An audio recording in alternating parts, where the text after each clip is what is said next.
said, like, especially at appointments and when I'm at the hospital or just like in my passings, I say it all the time, and it's like, it's crazy. Tavon Harrington is talking about men like himself, black, in wheelchairs, and paralyzed from being shot on the streets of Baltimore. It was like a cookout, and somebody started shooting, and I got hit. The cookout at Douglas Homes at Caroline and Orleans Street happened in May of 2010 when Harrington came home for a visit from a residential facility for at-risk young people. One bullet destroyed the new life he had been building there. I shot my back, and it hit my spine. Harrington stayed in shock trauma for 1 month, then went to Good Samaritan Hospital for rehab for 3 months.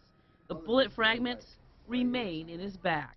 Totally devastated. It took a while to get used to. And I've been struck for the last decade or two about the incredible number of young, predominantly African-American men who otherwise look totally healthy, who are driving around in wheelchairs. Dr. Peter Bielenson spent 13 years as Baltimore's health commissioner.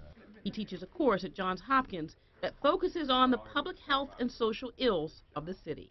In most of the country, spinal cord injuries are predominantly caused by auto accidents and falls being the #1 reason, and about 15% due to violence. But here in Baltimore, the leading cause of spinal cord injury leading to paralysis is violence.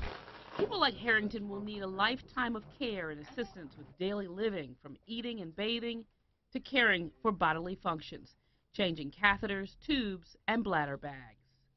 And the cost is staggering. The American Association of Neurological Surgeons says over a lifetime, the cost to treat these victims, $2.2 million, much of that coming from taxpayers.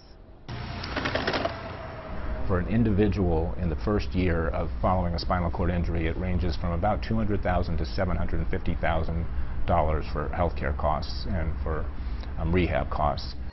Patients are prone to skin infections, pneumonia, and more. Harrington knows this well. He goes in and out of the hospital for various infections. Last year I had a bad year, so I was in and out I want to say that whole year I probably was in and out the hospital 14 times.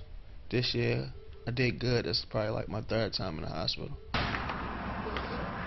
But this year remains a bad year for many other reasons. As Harrington sat at the hospital waiting to see his doctor, he told 11 News the night before his childhood friend became one of this year's murder victims.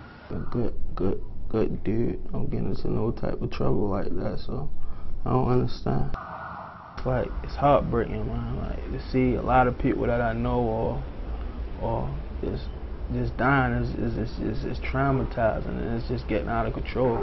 For now, Harrington is committed to living life the best way he can, rolling with what comes along.